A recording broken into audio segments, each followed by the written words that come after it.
And welcome to episode number 151 of Something Else. Feast your ear holes on this week's episode as it's Wednesday, so we're looking at NWA Total Nonstop Action from December 18th, 2002. My name is Arya, and joining me as she has for the past 26 weeks is the Dawn with a AWN West to my Michelle Tanay. It's Cyndi. Cyndi, how the bleep are you today? Go Red, go! Go Red, go! Go Red, go! Go Red, go! Now, I presume you jumped up and down on your desk while screaming that like you were Tom Cruise confessing your love for Katie Holmes. Hell no, I don't want to break my desk. I mean, I don't know how strong your desk is. Oh, maybe you'd get like one of those cool Kurt Angle concussions where like the desk breaks and you smash your head off the ground and then you have to tell Stephanie McMahon that you'll go back out just for her. Uh, there's a problem with that logic. Stephanie See, McMahon is even though, probably not going to help you off the gurney. no, because if I did that where I live, um, underneath the carpet is concrete. I mean, what do you think Kurt landed his head on? It was a pad, you see, I but mean, they don't know the secrets, do they? I mean, come on.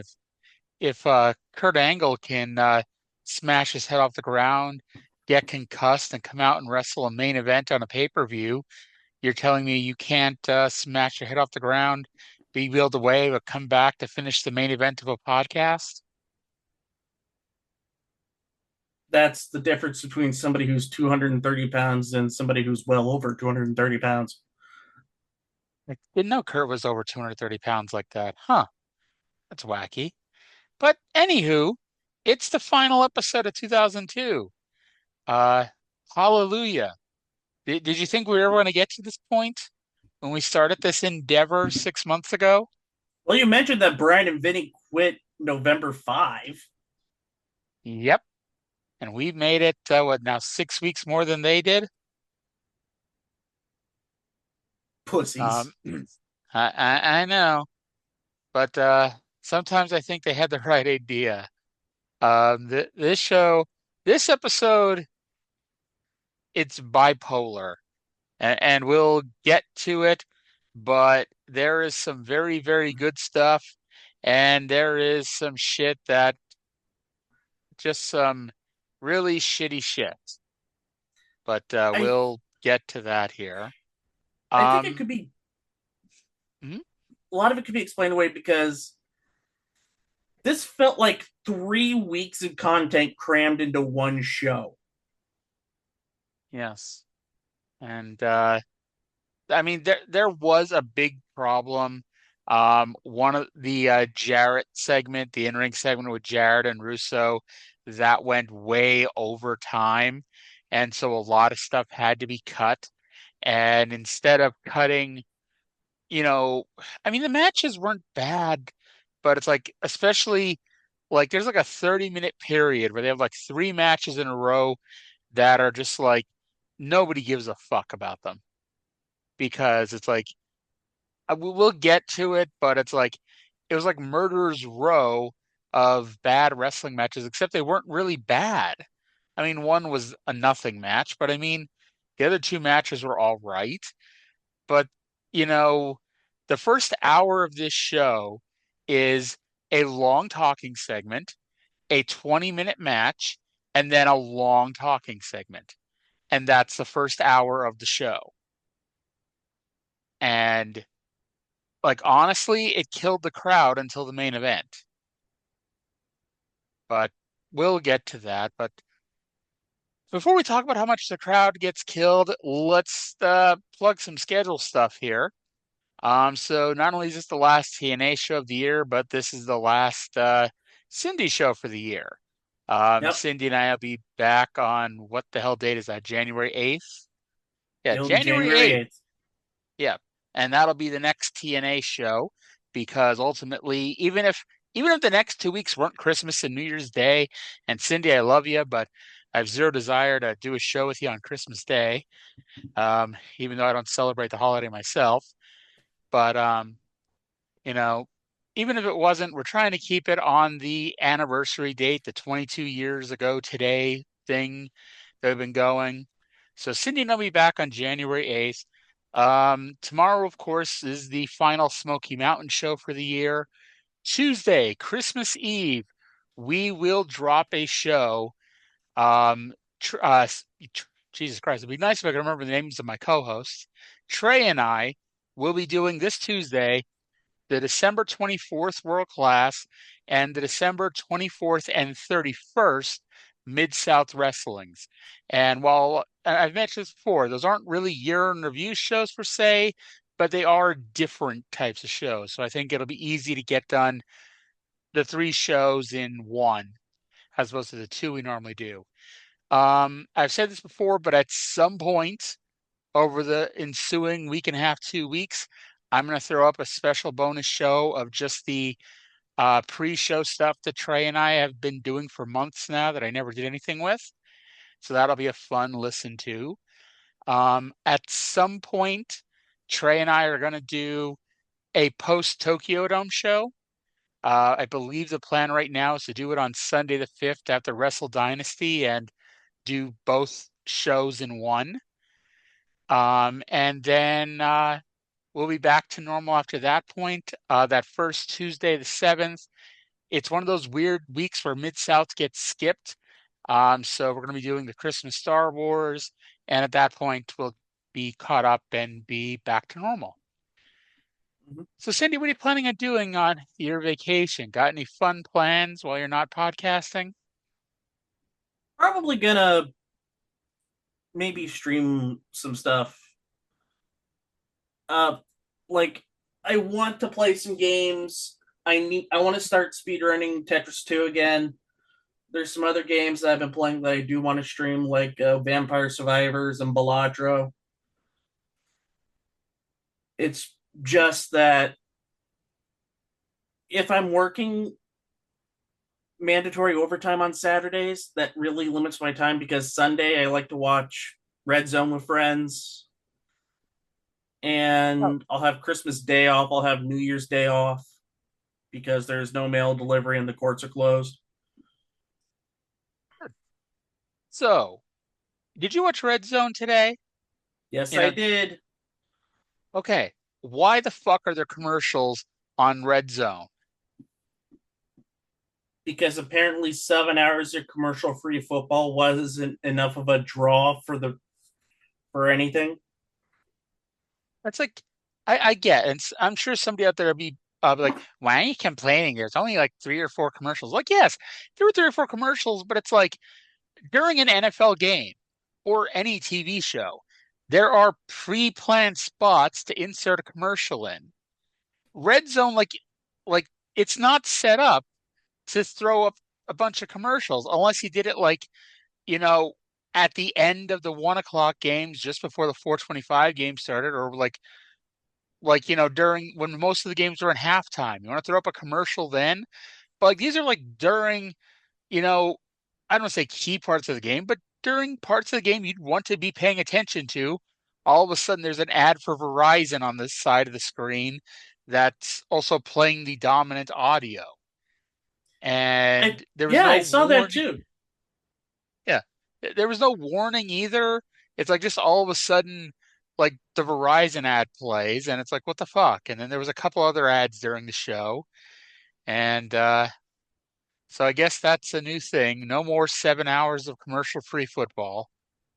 Um, but I guess at least it hasn't gotten too bad. Like if they start doing, full-on commercial breaks, I'll be like, fuck it, let's just watch the actual game at this point. But If it's like one commercial an hour, it's fine. Like one 30-minute 30-second commercial an hour. That's it. a I'm 30 minute like, 30 one 30-minute commercial, we're just getting an entire infomercial. Where's The XWF infomercial when you need it. All right. So, before we dive too far in, I was able to find the highest bids for the silent auction. To be perfectly honest, there are way too many of them, and most of them are in the same 500 to $1,000 range. And I still attest that most of them never actually happen. But I will say that the highest, do you want to guess what the highest bid was for? And it was something that did plug on the pay-per-view. I think the highest bid was managing AJ Styles. Nope, it was to get it to announce with Mike Tenay and Don West, which went for $2,800, Ooh, which is a very good amount, you know. And yeah. I'm I am 99% sure that happens because I seem to remember something like that happening. So we'll see. Do you want to guess what? And they didn't mention this on TV, but we mentioned it on the show. Do you want to guess what was the lowest? And if you don't guess it, believe me, when I tell you, you'll be like, okay, I understand why that was the lowest. The Dup Cup.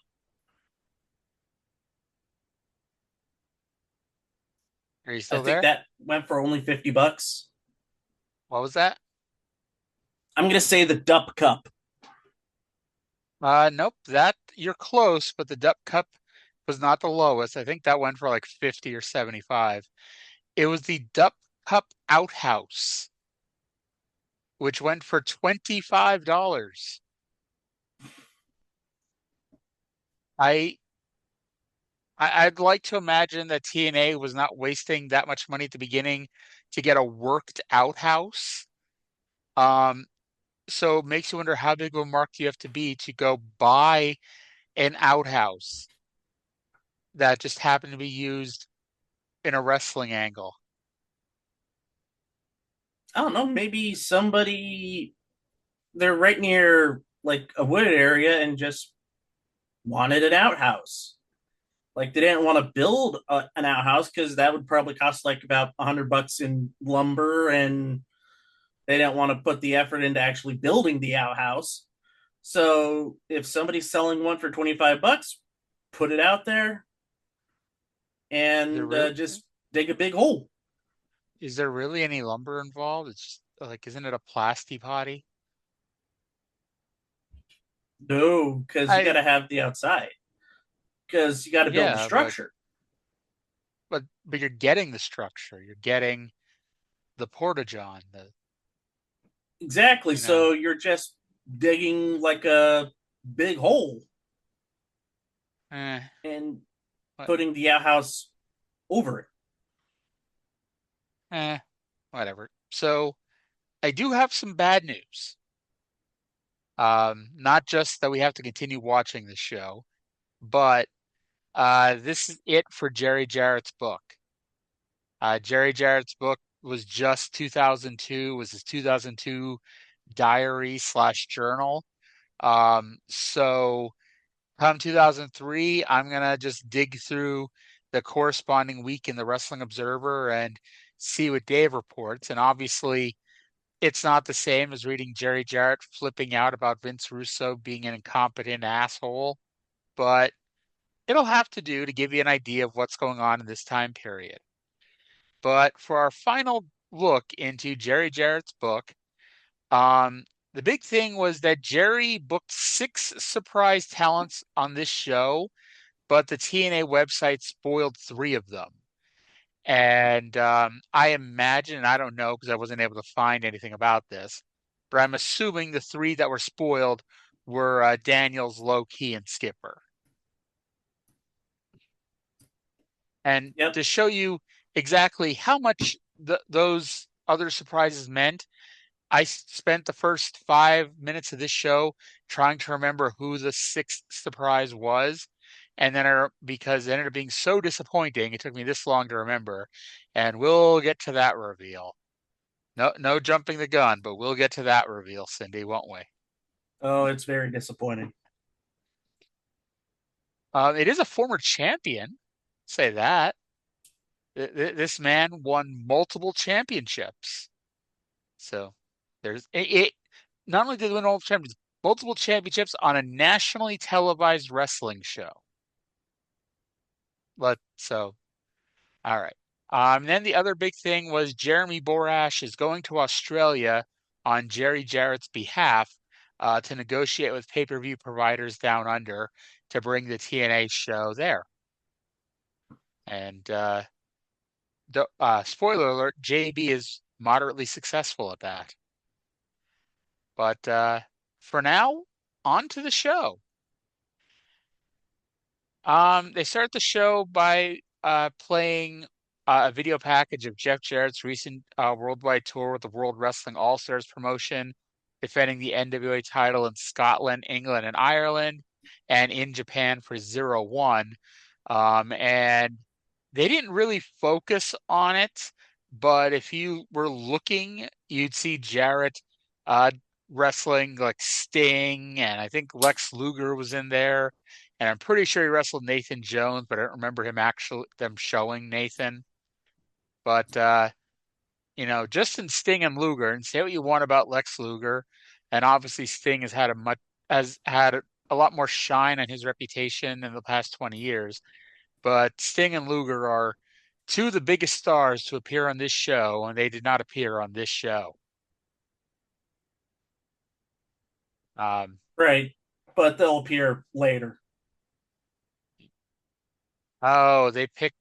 I guess it's a little bit after, but they really picked a great time to bring in Luger. We'll get to that. So to the back where Really? Kurt had Okay. yeah. So to the back where Kurt Hennig has just arrived in his pickup truck, Goldilocks asks him the world's longest run-on sentence as he walks right through the backstage area into the arena and into the ring. Hennig grabs the mic from Borash and calls out Russo. He said while sitting out in the parking lot, he ran out of beer, so he sent Brock Lesnar to go get him some. I swear, the one feud they're building up on this show that I'd like to see is Brock Lesnar beating Kurt Hennig's ass. And spoiler alert, that is not going to happen. Hennig is pissed because Russo cost him the NWA title. And unlike Roddy Piper, he won't just use his words to beat down Russo, but instead will twist him like a pretzel. So Russo comes out with either Ron or Don Harris. And so Hennig runs out after them, but is suddenly attacked by the returning low-key Elix Skipper and Christopher Daniels. The three of them take turns beating down Hennig, while BG James takes Don West's headset and does the Jim Ross impersonation screaming, Stone Cold, Stone Cold, Stone Cold.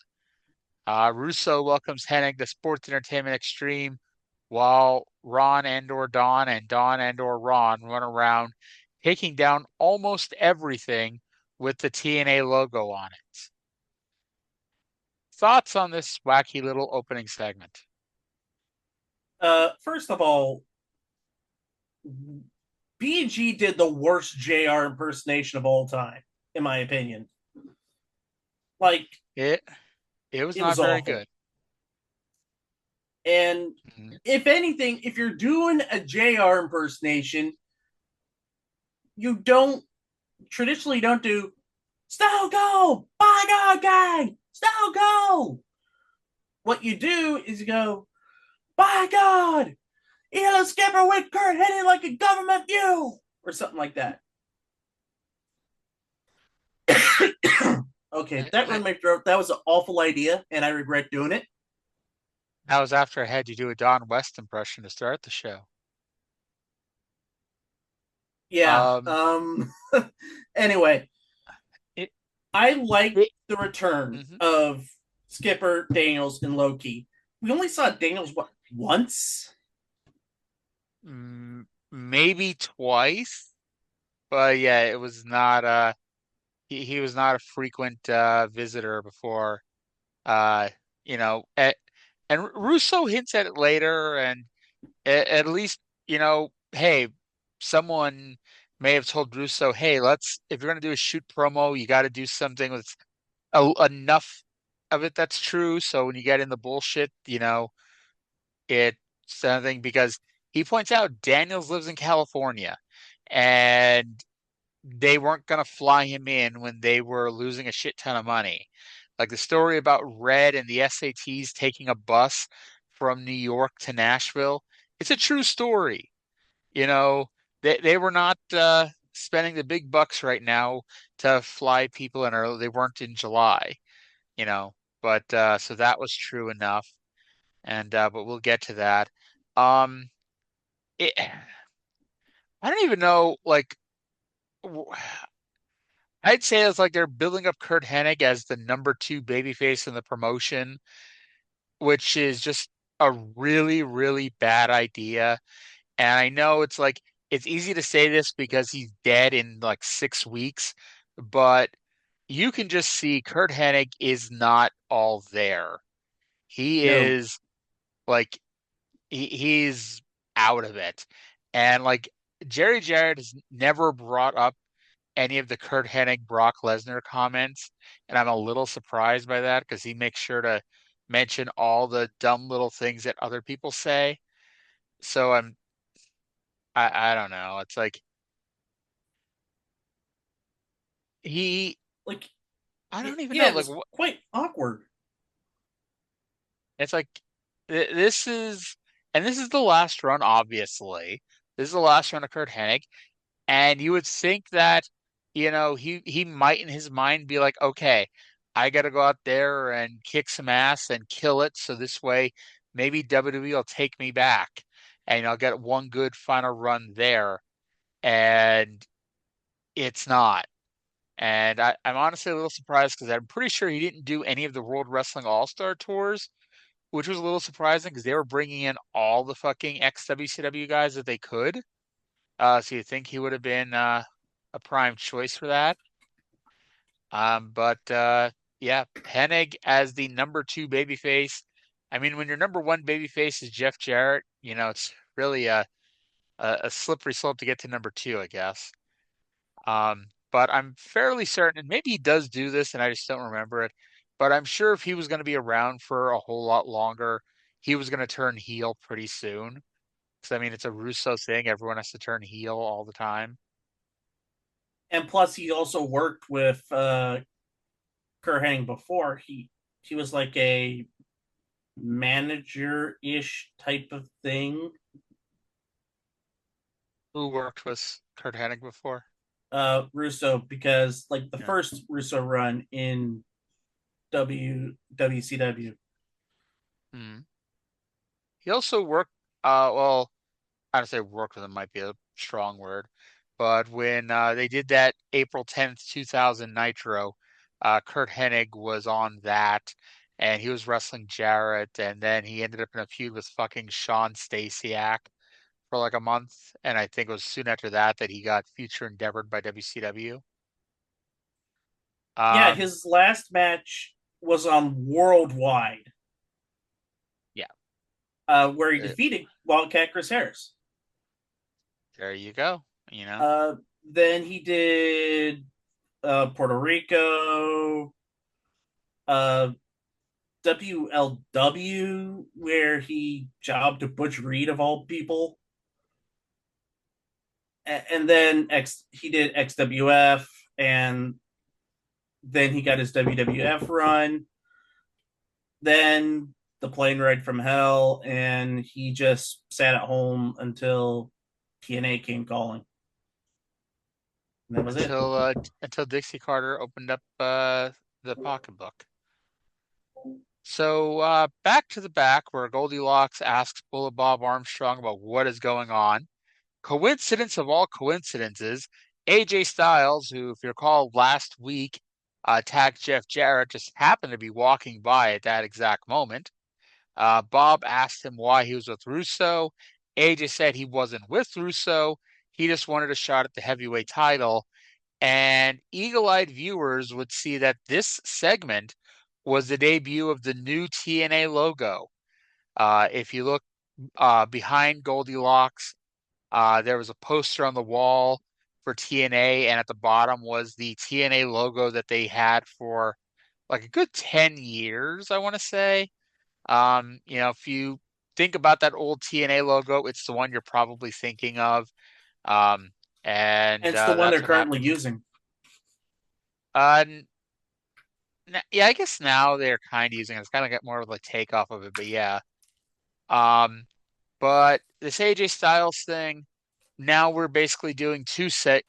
Well, I guess one's going to get paid off here in about 30 minutes, but we're now for 30 minutes we're doing the same angle over whether or not somebody's aligned with Jeff Jarrett, or not Jeff Jarrett, but with Vince Russo twice. Yeah. Um, so like I said last week, I'm happy we're moving AJ into that heavyweight title picture. Um, you know, Jeff Jarrett realized that he needed someone to work with. And I think, and I could be wrong, but I'm going to bet he's basically getting the spot that Sean Waltman would have had if he didn't leave. Right. Any other thoughts on this Bullet Bob promo? I mean, I generally think Bull Bob tonight was kind of on fire. We'll talk about another promo he gave later. But Bullet Bob is amazing and should have been on national television until he died. I will also give a little of the story credit. Mhm. Like all AJ wants is to be a world heavyweight champion. If he has to go and he has to meddle in Jeff Jarrett's affairs to needle his way into a title shot, why not? All right, so then we got our opening match. It is a 10-man gauntlet for the gold. They announced, last week that this match is going to have crazy rules. And those crazy rules are eliminations by pinfall or submission instead of over the top rope. And it is an X Division gauntlet.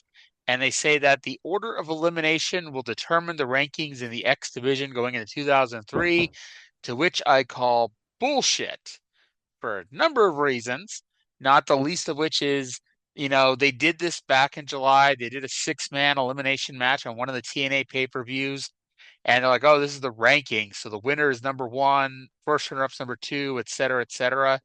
And it was pretty much ignored immediately outside of the person who won got a title match. Ignoring that, and let's say, okay, we're going to try to give him the benefit of the doubt here.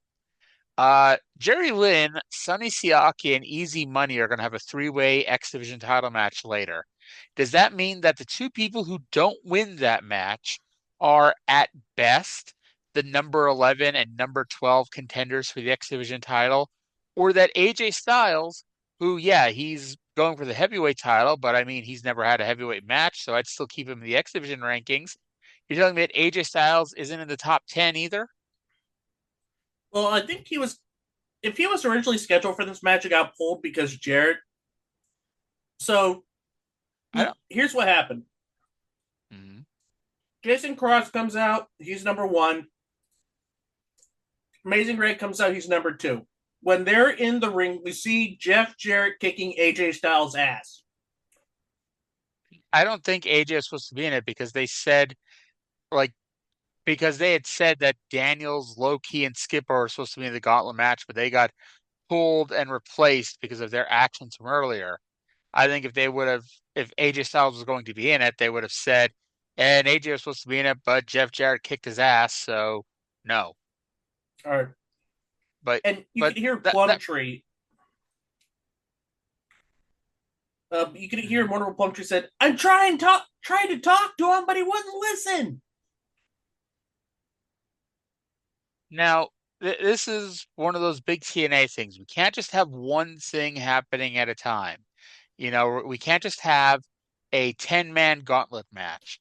No, we have to have a 10-man gauntlet match, but we also have to have Jeff Jarrett attacking people in the backstage area. Because, yeah. So yes, number one is Jason Cross. Number two is Amazing Red.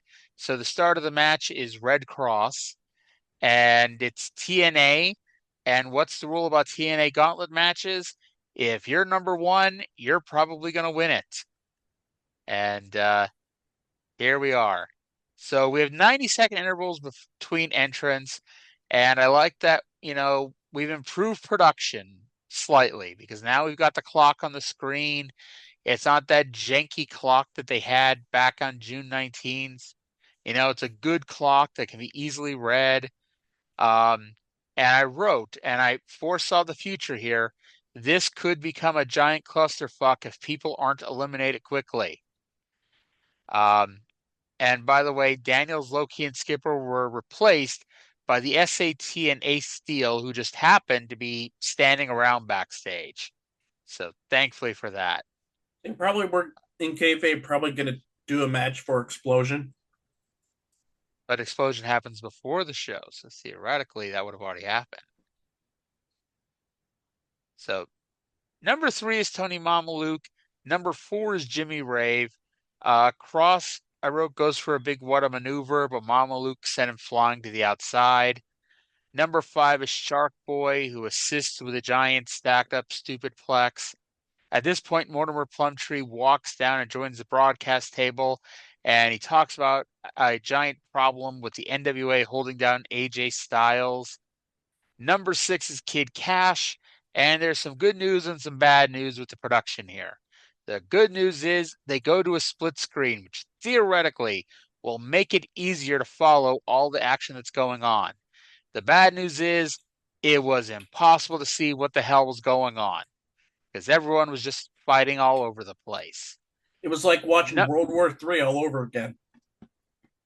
Number 7 is Ace Steel. Mortimer announces that him and Ace are no longer together. And then Ace Steel proceeds to do the most impressive thing he has ever done in TNA, as he is the first move he does is a huge springboard missile drop kick to Jimmy Rave. And then Jimmy Rave got up and rolled up Tony Mamaluke for the pin.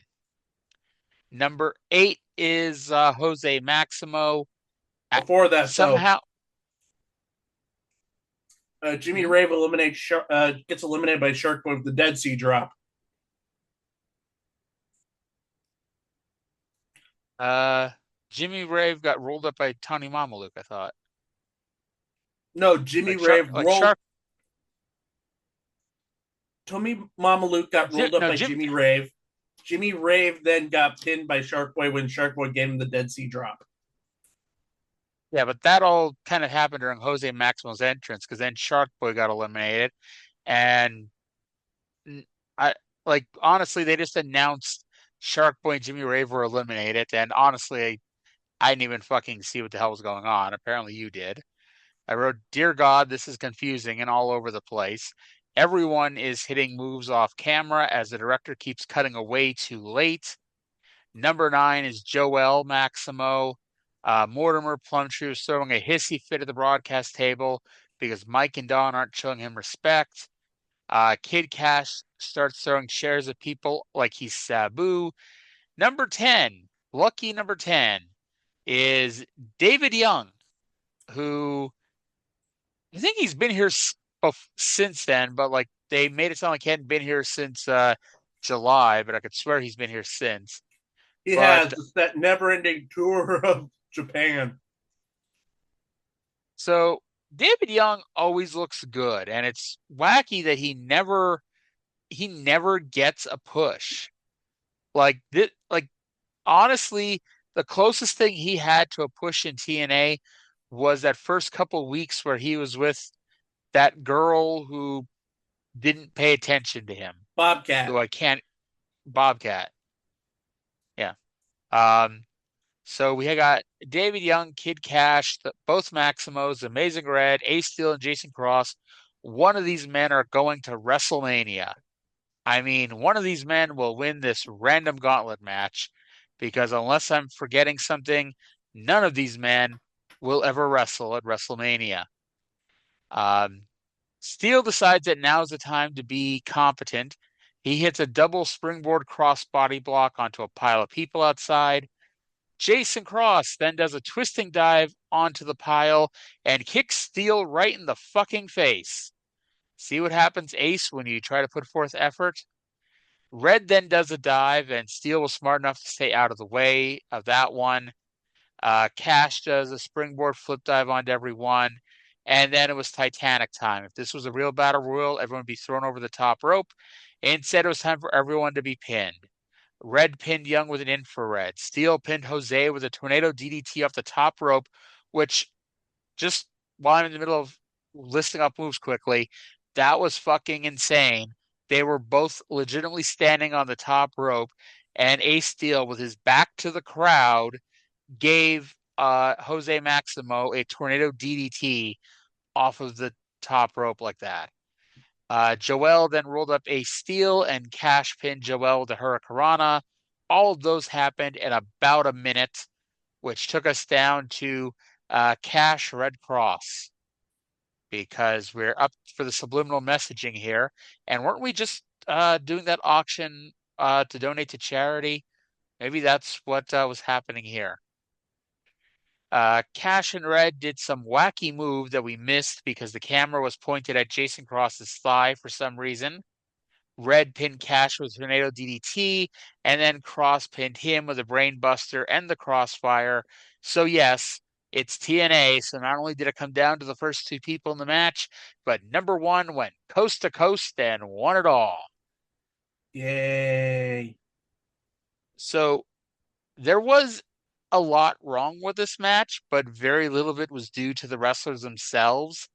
It was really shitty production, and it may have been a lot better as a live match. It may have been a lot better with a better production team, but from what I could see, I gave it a 6.5 out of 10, and I think I was being a little generous on that one. Everybody showed off well in the match, and nobody really looked weak, save for David Young, who lasted the shortest out of everybody. Who does the what out of everybody? Oh, lasted the shortest, yeah. Yeah. But I enjoyed it for what it was. I knew it was going to be a clusterfuck because even I'm assuming this show TNA was probably had like a 4 camera setup, 5 maybe, but I'm thinking it's 4. Honestly, I So thought about it in three. like I'm being a little bit generous with 4. You're probably right. It is 3.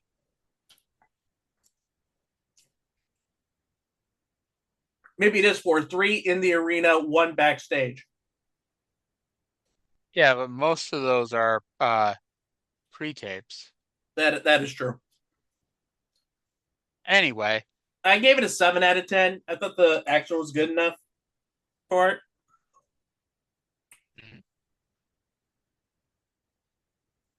um, so they didn't even announce that, like, and I'm assuming that Jason Cross is now going to get a title match, but they don't even really announce that. Um, also of note, Divine Storm still owed that tag team title match. We'll see if they ever get it. They're not on this show though. And that and it's funny because Jerry doesn't mention anything about them, so I'm assuming that they just were not planned to come in, which is kind of weird because, we have, Red and the SAT worked twice on this show, and Divine Storm, who were a pretty consistent weekly team, is suddenly not on the show. And were they even on the show last week?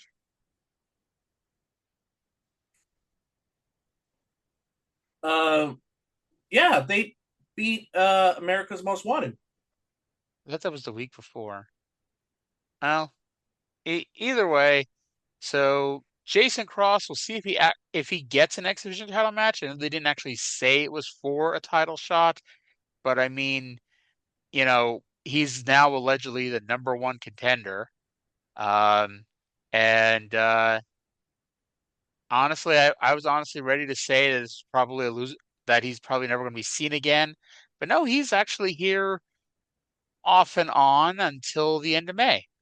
So hooray for Jason Cross. He's going to be Mm-hmm. here for a while. Um, all right. So, by the way, today announces that we're supposed to have Sonny Siaki versus Easy Money for the X Division title, but because Jerry Lynn got screwed over last week, he's going to be in it, so it's going to be a three-way. All right. So it's time for this fucking segment. That last match went around 20 minutes. I didn't time it, but let's say 20 minutes. This next segment, I'm pretty sure was longer than that. Again, didn't have a stopwatch, didn't go back to look. I'm pretty fucking sure this went more than 20 minutes. What would you say? Oh, it went on and on. It felt like it went on and on and on. And All right. let's just talk about it. So, Sports Entertainment Extreme hits the ring. Russo asks if the people in the audience realize that thousands of people buy the pay-per-view every week to laugh at the redneck audience. By the way, dickhead, you're supposed to lie about numbers. Like, yeah, saying millions of people would be a laughable exaggeration, but saying thousands when they're doing like 5 to 10,000 buys a week, a little too on the fucking nose here. Give us hundreds of thousands. Yeah, it's a lie, but it sounds better than saying what's pretty goddamn close to the truth. So Russo formally introduces us to the three newest members of SCX. He says that the NWA wasn't booking Low Key because Low Key could not commit to a year-long 52-week schedule, so they sent him home. Now, there is a little bit of truth to that, and I think we brought this up, back in October or so. Yeah. Um, but the problem is Low Key had these commitments to Zero One, and Zero One was not very good at giving people a lot of heads up time. It would be where they would call you and say, hey, you're booked in a week or you're booked in 2 weeks. And so Low Key and actually a lot of Americans who worked for Zero One kind of got fucked over with independent bookings because who the hell is going to book these guys if you know they may have to pull out on a week's notice. This So is there was a also the reason why Loki lost, because at this time, when he was X Division champion, he was Ring of Honor World Champion. yes, he was a Ring So of Honor champion. And by the way, and this is a wacky footnote in the death of Ring of Honor history. Who beat Low Key for the ROH title? Xavier, Yes. And if you don't remember who Xavier was, honestly, there's no reason to. Like, unless you want to know who did Samoa Joe beat to start his record-breaking run as Ring of Honor champion, that's the only reason to know who Xavier is. Like, if you look at the great lineage of the Ring of Honor title, I don't want to say everybody, because obviously not everybody, but actually, no, it might be everybody. Everybody, like, how many people who were Ring of Honor champion that ended up getting a full-time contract with WWE, AEW, or when TNA was offering decent money for a full-time contract. Legitimately, Xavier may be the only one to have never gotten a contract with a major company. Oh, Morishima, I guess, but I mean that's you know an asterisk because Morishima was he had his Japanese commitments before, during, and after. Morishima was Noah, right? I think he was Noah. I have the list of champions.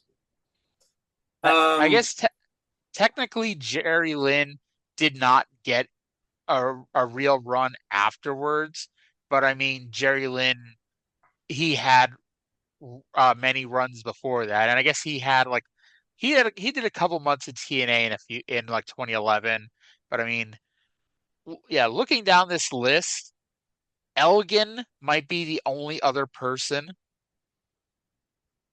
Elgin had a kind of run in TNA, but that That was was when they were after, long dead. yeah, yeah, that was when Impact is what it is now, which is whatever you want to call it. It's Um, somewhere between the third and like sixth most important U.S. company. I was gonna say Jamie Noble, but Yeah, he goes back to WWE right away. yeah, and he's the one who beat CM Punk. Yep. really tells you what they thought about James Gibson was, he's the one that ended the summer of punk. And then he led into the Bryan Danielson reign. And I mean, yeah, you go down this list, every single person, with the exception, like we said, of Morishima, Jerry Lynn, and Michael Elgin, every single person gets a run with a major full-time American promotion except for Xavier. And he was the second champion.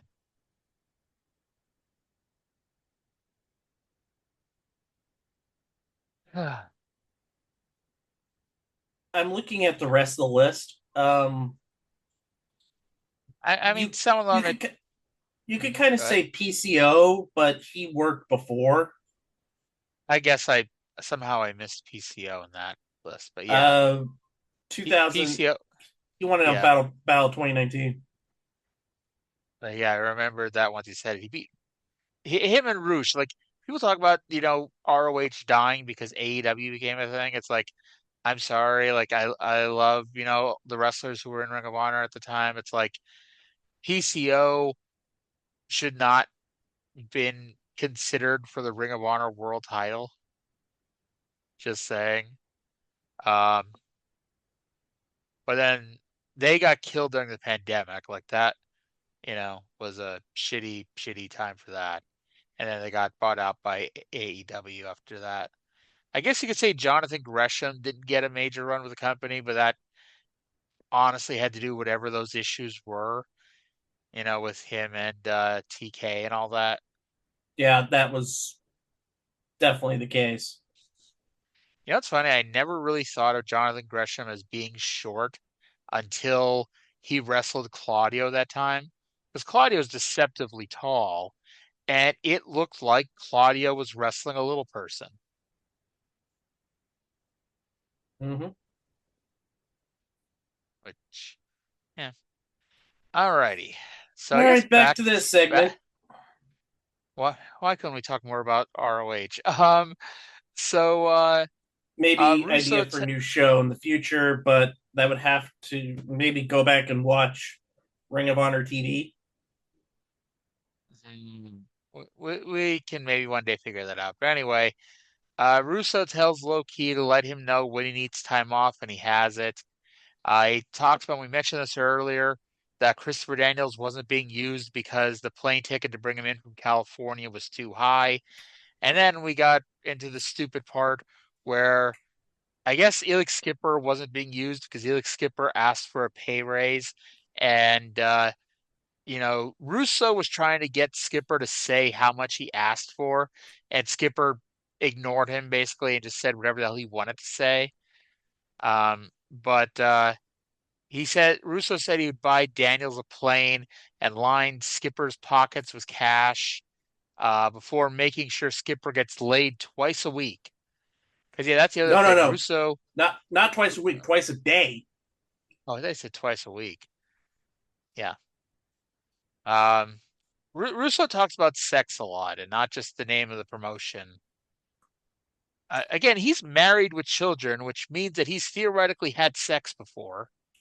And good Lord, this man, and this is before he became religious. You would think the guy got laid before. Um, so remember last week when BG James hit Bullet Bob in the head with a chair? The only time it gets mentioned on this entire show was in passing when Russo told BG that there's no sympathy in sex. And he tells Ron and Dawn not to let him down tonight and then demanded to know now if Jarrett was with him or against him. So before we get to the Jarrett part, what are your thoughts on on the first half of this, the Russo part of the promo? Perfectly fine. It sets up the reason why.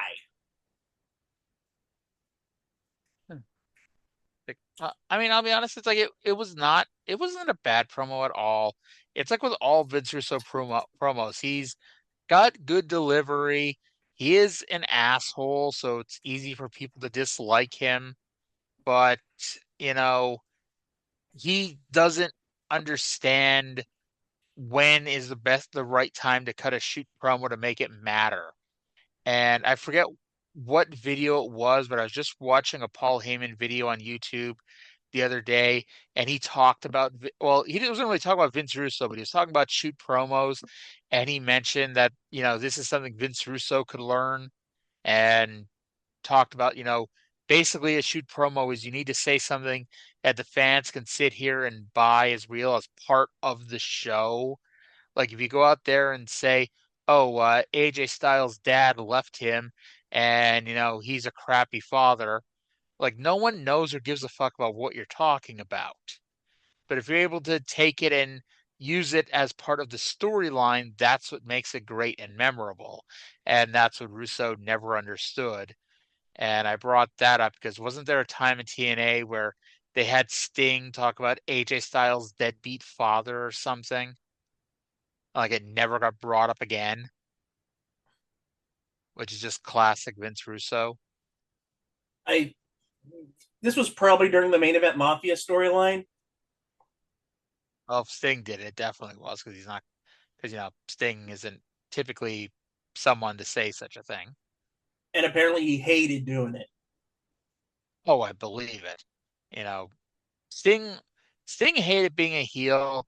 Like I don't know whether he actually would have been good as a heel or not if he would have actually embraced it. But it's like he didn't want to be a heel, and doing it half-assed, he wasn't very good at it either. No, And yeah. All right. So Jarrett finally comes out. He's saying he's been sitting in the back for the last 3 weeks, but now it's time for Russo to shut up and listen. He calls Russo a magazine writer, and he has no business standing in the ring with him. And this is an insult to all the boys in the back. And again, Jeff Jarrett is not just standing on the ramp because he came out to stand on the ramp and Russo invited him to the ring. And Jeff Jarrett, Stone Cold Jeff Jarrett, got in the ring with, six top heels and Vince Russo. So yeah, so Jarrett brings up how Russo had to interview him for the WWF magazine and how both Goldberg and Shawn Michaels wanted to kick Russo's ass. And then he talks about beating how he beat up 75-year-old women. He beat up Ben Stiller. He beat up Cindy Margolis and everything was still good with him and Vince Russo until Russo spit in Jeff's father's face 3 weeks ago, because that crossed the line. And if it wasn't for professional wrestling, Vince Russo would be selling televisions on Long Island. And Russo asked Jeff where his balls were, saying he lost his edge, and all the boys in the back are laughing at you, which is great to say that to the World Heavyweight Champion. Jarrett said that he was never with Vince Russo. He never will be with Vince Russo because Vince Russo is an arrogant son of a bitch. And so Jarrett then beats up all six heels by himself because if you thought Peak Cena was bad, oh boy. Finally, all of SEX beat him down. Jarrett, by the way, did manage to concuss each of them with a chair shot. And this segment went way, way too fucking long. And because of this, several segments got scrapped, including the interview that Mike Tenay was doing with Percy Pringle that they plugged last week. That didn't air or get mentioned at all.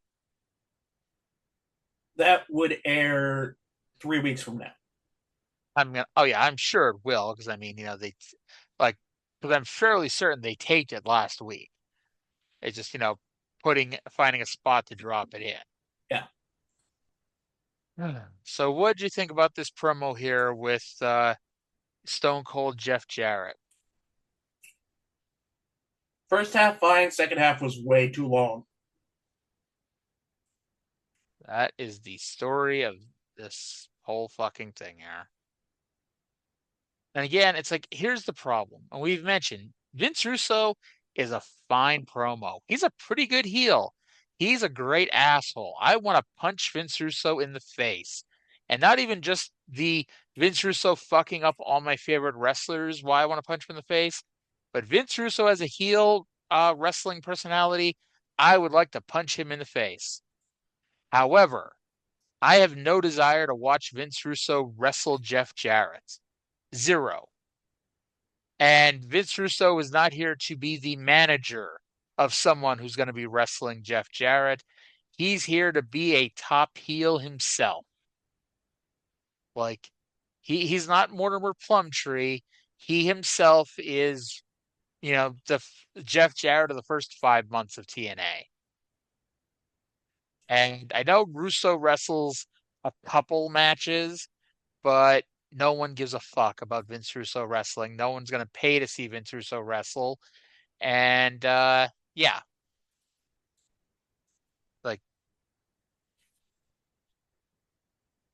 like honestly, Jerry Jarrett, I don't know what the fuck.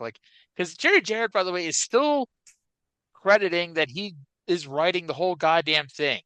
He does mention like Jeff gave him some ideas. He doesn't say what ideas Jeff gave him, but does say Jeff gave him ideas for this week's show that he used. So maybe all the bad stuff was Jeff Jarrett. But at the end of the day, Jerry still had a lot to fucking do with how bad some of this shit was. Yep. All right. Tag Now we team have our second. champions. Now we have our Yeah. second match. Not 54 minutes into the show, yeah.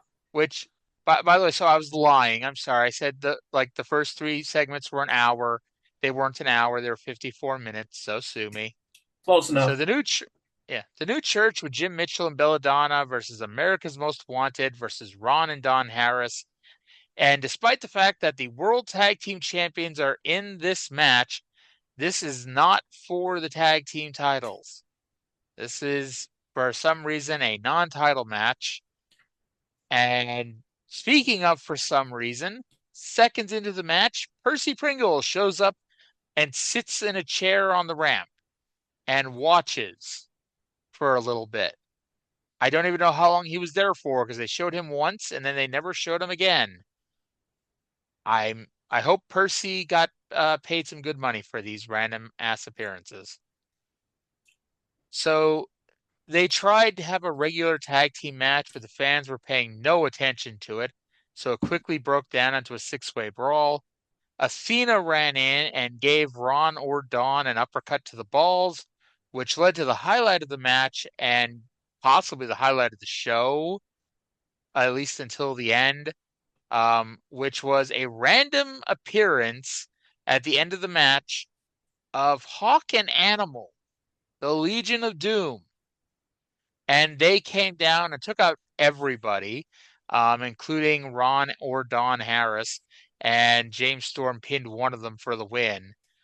So that was cool to see the Road Warriors make an appearance. I know they're here a couple times over the next month, but it's one of those things, don't get used to them because much like with Kurt Hennig, Hawk is soon to be, on the list of people passing away. Mm-hmm. And so this is going to be the story of the next 30, 40 minutes of this show. But this match felt rushed, which is weird because it went like 8 or 9 minutes, but it's like it felt rushed. The crowd did not care at all. And like that last segment killed the crowd more than anything else. But I still gave the match a 3.0 out of 10. That's exactly what I gave it. 3 out of 10. It was a good brawl, but it all fell apart, and I just stopped caring until the Road Warriors came in. And here's how you can tell the difference between the Road Warriors and the Legion of Doom. Hawk's voice. If it's Wow. that would be the Legion of Doom voice. The Road Warrior voice, he's gruffer.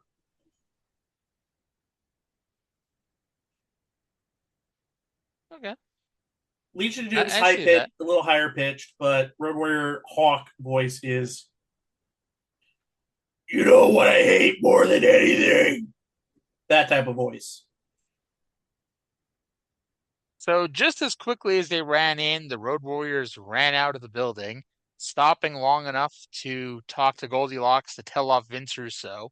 So yes, in storyline, if we were to believe that this is real, and thankfully we have Vince Russo to keep telling us how fake it is, but if we were to believe this is real, the Road Warriors showed up at the arena, painted their faces, did a 30-second run in, and then walked out and went home. And they probably got paid more than everybody in that 10-man X Division match. They probably got about 750 each, at least. They may have gotten 1,000, but I'd say 750 each. And I'm gonna bet going through the list of the guys in the X Division Gauntlet match, I don't know. If I had to guess, they probably got either 75 or $100 each. So yeah, it's safe to assume the Road Warriors, even if we said the Road Warriors got $500 each, which I don't see, but maybe that is the case. Maybe they got $500 each, you know, to come in and do this. It's a push to see who got paid more, the 10 guys in the X Division match or the Road Warriors. And honestly, if I like, I think Kid Cash probably got paid the most out of everybody. And then probably next was Amazing Red and the Maximos just because they worked twice. But like, yeah, More than likely, yeah. everyone else I'm sure was 50 to $75. Um, Uh, then after the Road Warriors left, uh, Goldilocks hears Bullet Bob, and he gave a rousing pep talk. he did. You want to tell everyone about it? It was kind of hard to parse out, but it was like, to break it down, it was like, you got to reach to the bottom of your heart. We got to stand up to this Vince Russo and his Sports Entertainment Extreme, SEX. You got to give everything you want. You got to give more. The Stuff sad like thing that. is, I don't know how much longer Bullet Bob lasts, but it's like with Steamboat a few months ago. Like Bullet Bob really should have, like especially now when they have the funding. And who knows, there might be like a health reason or whatever why Bullet Bob doesn't stick around. But it's like Bullet Bob really should have been here a lot longer than he does, because I know he's not here a whole lot longer. Like I said, I don't know exactly when, but I know he doesn't last a whole lot longer. X Division champion Sonny Siaki versus Jerry Lynn versus Easy Money. They recap how Siaki won the title last week because a woman interfered and helped him. What is this woman's name? That is not important for right now. What is important is that World Wrestling All Stars promoter Andrew McManus apparently got on the plane with Jared and Borash as he was sitting at ringside watching the show, almost assuredly scouting the wrestlers, because this was around the time that WWE and TNA had a little bit of a talent sharing agreement, and especially if you watch the WWE shows in 2000 in late 2002 and the one they had in 2003, it's pretty much like 90% TNA roster guys. Um, and like we mentioned, Easy Money won this title shot 2 weeks ago in the double elimination match, which was the only time he's been pinned in his 6 weeks in TNA until today. So of course it's a three-way. So both baby faces team up on the heel champion, and then surprisingly, amazingly, they don't work out, and they have to fight each other here. The finish saw her appear and distract Jerry Lynn. Siaki throws Lynn to the outside and pins Money with the Siakalypse. Um, and this is where I know that this was a pretty good match, but the problem is with those two lengthy talking segments, it killed the flow of the show. And Yep. it's hard to get into the show. And the crowd, I think the crowd would have been more into this had it gone earlier in the show. And I don't know how they could have booked the show better, especially if they're going to do that fucking long ass segment. But I don't know. But yeah, like that fucking segment killed the crowd.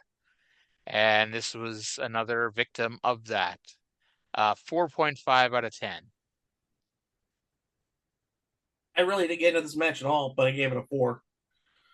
Like, it Mhm. was okay, but didn't set my world on fire. So Russo So, comes out, and now yep. we finally have the answer. He said he was a Sonny fan from the beginning, and this is true. He absolutely wanted to push Sonny Siaki in the beginning and introduced Sonny to every man's desire. And I said this last week, but I'll say it again. Desire in real life is Sonny Siaki's girlfriend slash wife in the future. So Sonny is a little hesitant at first, but then Jerry Lynn comes in and tries to get some revenge on Siaki because those two are feuding still. Lynn gets Lobo by Desire, and Siaki's like, fuck it, and just beats Jerry Lynn down again, holds him up for Desire to smack him in the balls or slap him in the face. I don't remember which one it was. And Russo says, and that, my friends, is a touchdown. No, wait, it was kick Jerry Lynn in the balls. That's a field goal, dumbass. No wonder your sport is baseball. And Sonny Siaki officially joins Sports Entertainment Extreme here. Yeah. Russo calls her Every Man's Desire, which I believe is her name for like 2 weeks, but eventually it's just going to be Desire. Yeah. Um, and yeah, we go from there to Ron Killings versus BG James in a Falls Count Anywhere match. Killings was rapping, so BG attacked him from behind. The only difference between this and the usual TNA brawls where they fight all over the building is that in this one, they could be pinned anywhere around the building.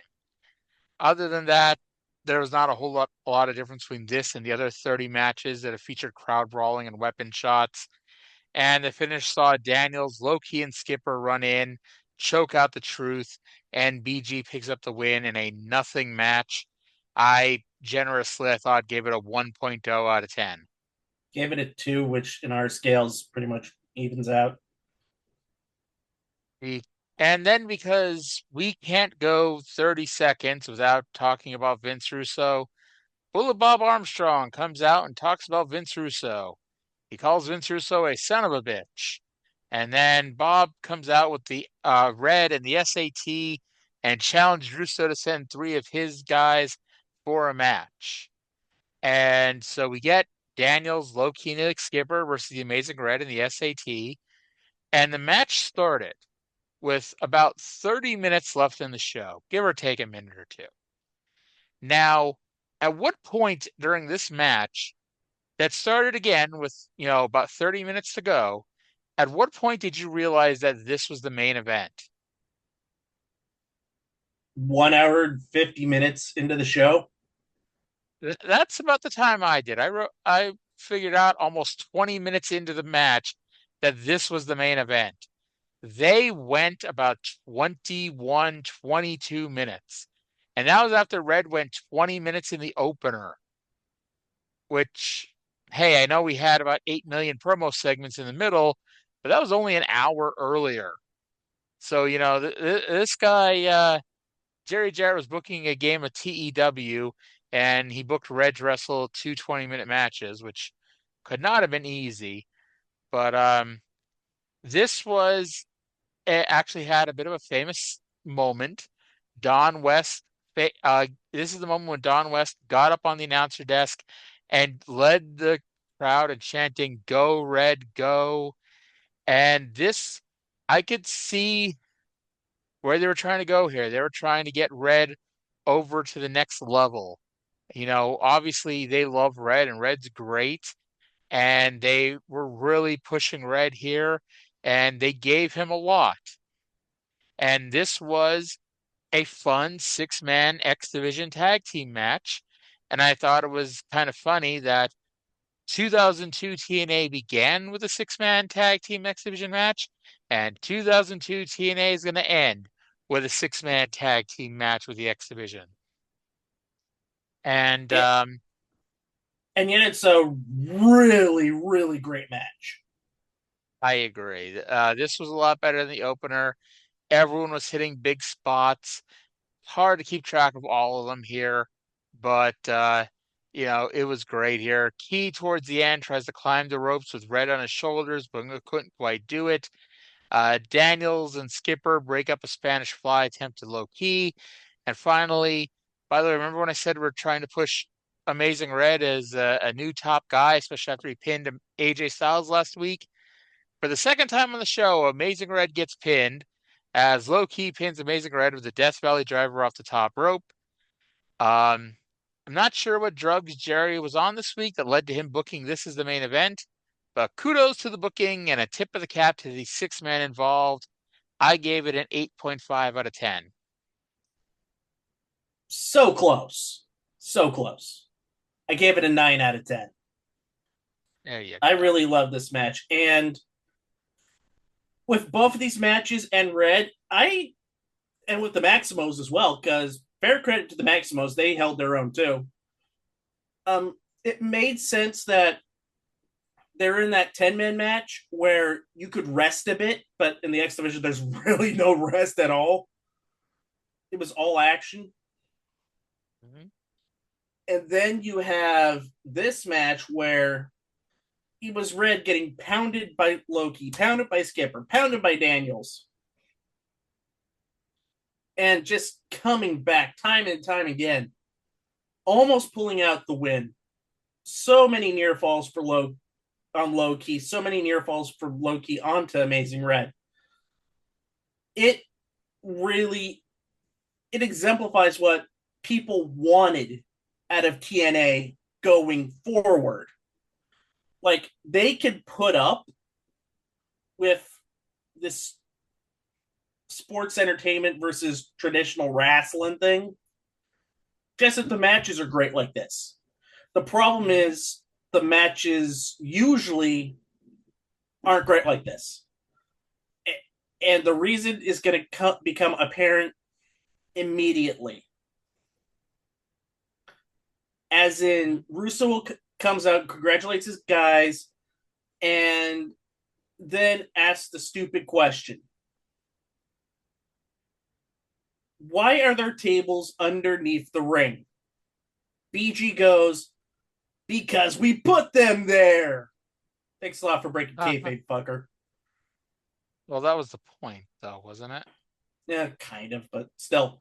Uh, the Harris boys pull out the tables and put Amazing Red and the SATs on the table. Triple X was gonna go. I say Triple X. They're gonna be named Triple X. I'm just gonna. I don't know when they officially become Triple X. I'm just gonna call them Triple X. Um, We might they have to do a watch like we did with America's Most Wanted. yeah, they're getting Go ready to ahead. dive on Red and States, but Kurt Hennig comes out and starts beating up everybody. But the numbers game catches up with him until he grabs his own belt and whips people. David Flair comes out with an axe. Not an axe handle, but an axe. And nails Kurt Hennig with the axe handle. He then applies one of the worst figure fours we've seen, not named Brian. Well, I can't say that because Brian Cox actually did a good figure four.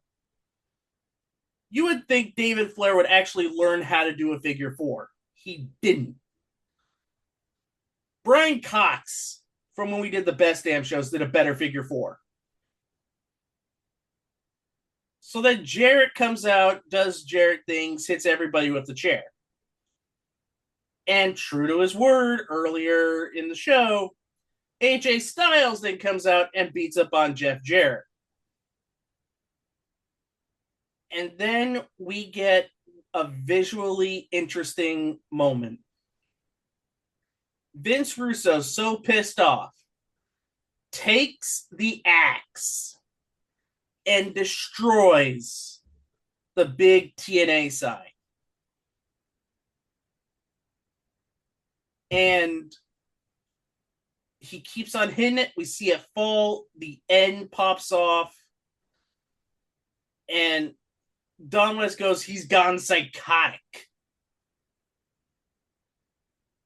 And that's how we end TNA in 2002. Yes, and yeah, so we couldn't let Red get over either by winning the match or just by having a really great competitive main event match. We needed to end the fucking show by showing who the real star was. Vince Russo and motherfucking David Flair. Like, really? And again, thankfully David Flair's run is not that long, but I'm shocked that he's here. And like this is pretty much the end of David Flair's career, I'm pretty sure. Because he already had his run in WWE developmental. Let me see here, because I know oh yeah, he has fucking whatchamacallit, Kurt Hennig's last match ever. That's coming up in a few weeks. And actually David Flair, I can't believe I'm gonna say this because I have a hard time believing this. I wasn't looking at proof in front of my face. David Flair wrestles pretty consistently um, through the end of 2003. He wrestles a handful of times in '04, and then he has a tour of all Japan in 2005, and he wrestles a handful, probably a dozen or so matches until the end of 2009. Oh boy. David Flair in TNA lasts until. Here's the funny thing about David Flair. He has his developmental thing in WWE. Hmm. He then gets fired. Hmm. He does TNA. Hmm. He then does 4 dark matches for WWE. Hmm. And then, as you mentioned earlier, works really consistently in Puerto Rico. Hmm. And doesn't do much in 2004. Does like a week for All Japan. And then that's it.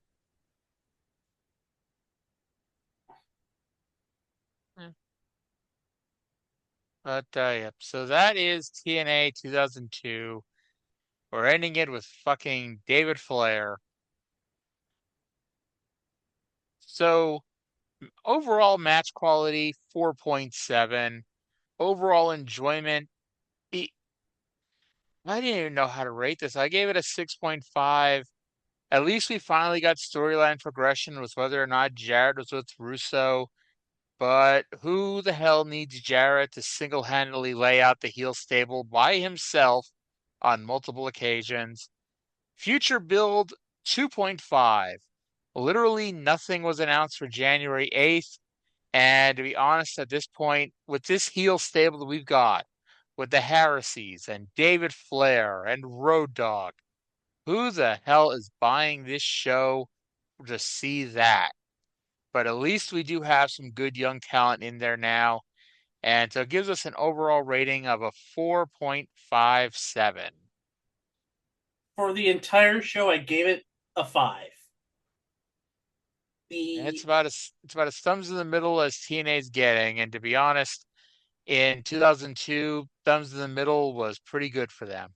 Yep. So All right. now we move on to 2003 with a new logo, and things get really, really interesting. This is the Indeed. time we're going to see a lot of 1 and 2 shots with stars of the 90s and some people that are there for a little bit but then come back, and future stars that you're going to be like, they were in TNA. Hmm. So But yeah, so here we go. yep. But that's going to do it for this week's show. Before we go, do you want to plug anybody or anything? Um, I think I just want to say thank you to the people who have listened to the show. I it was enjoyable watching all of this bad TNA in the hopes that we get good TNA. And if you're, I know this gets uploaded on YouTube, so leave a comment on whether or not you like the show or not, and share it with Okay. your friends. Listen to the podcast while you're driving. Yes.